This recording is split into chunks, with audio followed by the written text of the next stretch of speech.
কি সবাই তাহলে রেডি তো? না না, যুদ্ধ আপনাকে করতে হবে না, তবে একটা যুদ্ধ দেখতে হবে, সেটা হচ্ছে নাথিং ফোন 1-এ 8:30 থেকে কিন্তু এই ফোনটা লঞ্চ ইভেন্ট রয়েছে। এটা গ্লোবালি লঞ্চ হবে, বিশ্বের অনেক কটা দেশে লঞ্চ হবে, ইন্ডিয়াতেও লঞ্চ হবে।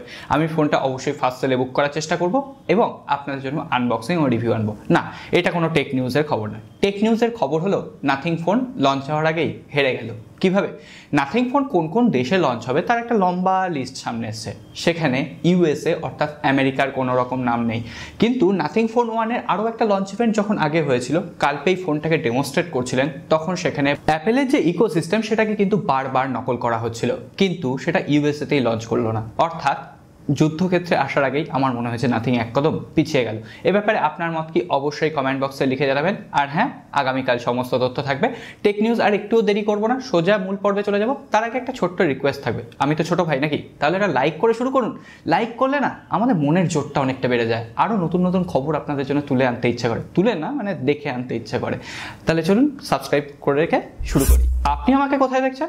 না না, মোবাইলে তো দেখছেন, ইউটিউবের অ্যাপ্লিকেশনের ভেতর দেখছেন। ইউটিউবের অ্যাপ্লিকেশনে একটা নতুন আপডেট এসছে, তবে আপনার জন্য নয়, বড় লোকদের জন্য। অর্থাৎ যারা iOS ইউজ করেন বা আইপ্যাড ইউজ করেন, তারা এখন থেকে ইউটিউবের অ্যাপ্লিকেশনটাকে পিআইপি অর্থাৎ পিকচার ইন পিকচার মোডে ইউজ করতে পারবেন। অ্যান্ড্রয়েডেও শোনা যাচ্ছে খুব তাড়াতাড়ি আসবে, এখনও আসেনি, এলে আপনাদের সাথে আপডেট দেবো।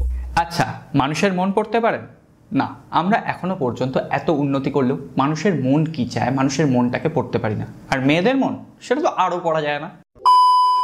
যাই হোক, এবার একটা নতুন রিপোর্ট সামনে এসেছে, যেখান থেকে দেখা যাচ্ছে চাইনিজ বেশ কিছু রিসার্চার একসাথে হয়ে একটা মাইন্ড রিডিং টেকনোলজি তৈরি করেছে। এটা কিভাবে কাজ করবে?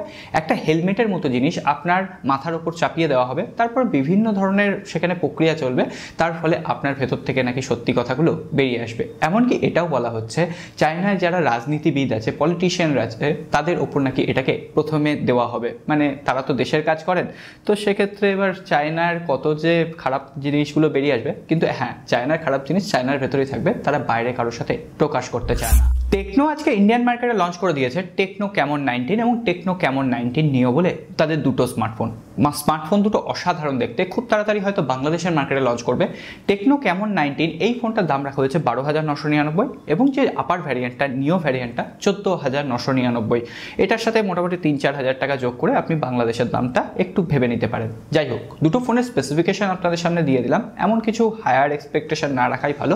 মিডিয়াটেকের হিলিও G95 প্রসেসর রয়েছে, একটা বড় সড়ো ডিসপ্লে রয়েছে, তো সেক্ষেত্রে ওভারঅল আমি বলবো এই প্রাইস পয়েন্টে অন্য ফোন দেখাটাই বেটার।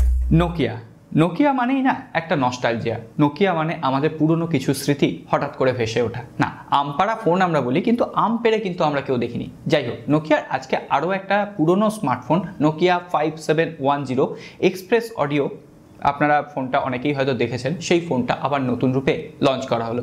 স্পেসিফিকেশন এখানে রয়েছে 2.8 ইঞ্চির একটা ডিসপ্লে, 1450 mAh এর ব্যাটারি, ইউনিসকের T107 processor, 48 MB RAM, 128 MB storage এবং 4G কানেক্টিভিটি। কি র্যাম আর স্টোরেজ শুনে একটু ঘাবড়ে গেলেন না? এটা মোটামুটি ওই 5 থেকে 6 হাজার রুপিতে লঞ্চ করা হয়েছে।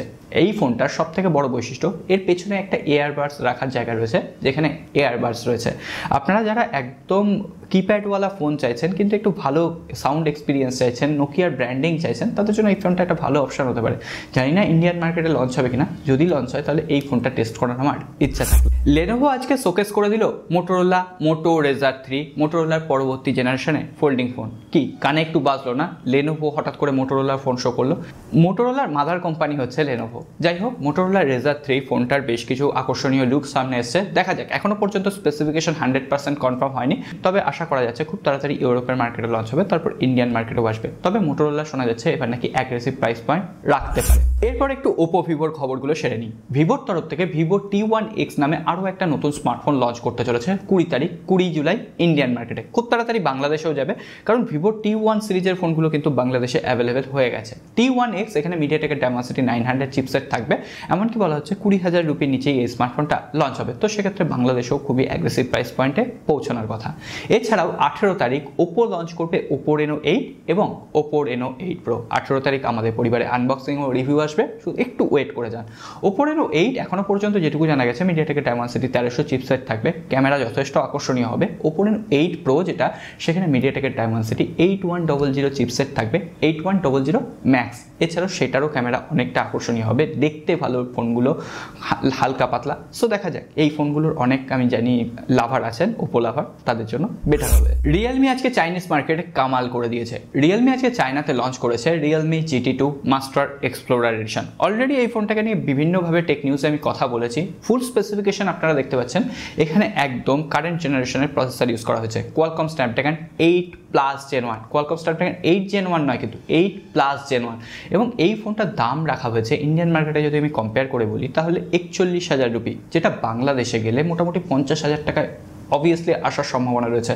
তো সেক্ষেত্রে এই ফোনটা কিন্তু একটা কামাল করা ফোন হতে পারে। যেখানে চিপের ক্রাইসিস বাড়ছে, অন্যান্য স্মার্টফোনের দাম বাড়ছে, সেখানে মোটোরোলা এই পাওয়ারফুল চিপসেট দিয়ে এত কম দামে ফোনটা কীভাবে লঞ্চ করলো জানি না। এছাড়াও এই ফোনটা কিন্তু দুটো চিপ আছে, গ্রাফিক্সের জন্য আলাদা X7 বলে একটা চিপসেটও কিন্তু এখানে ইউজ করা হয়েছে, গতকালের টেক নিউজে বলছিলাম। অবশ্যই রিয়েলমির এই ফোনটার জন্য ওয়েট করা যেতে পারে। এরপরে স্যামসাংয়ের তরফ থেকে আর Xiaomiর তরফ থেকে দুটো ছোটো খবর দিয়ে আজকে টেক নিউজ পর্ব শেষ করবো। প্রথমেই বলি, স্যামসাং 14 তারিখে যে লঞ্চ ইভেন্ট রেখেছে M13 4G এবং M13 5G, দুটো ফোনেরই দাম সামনে চলে এসেছে।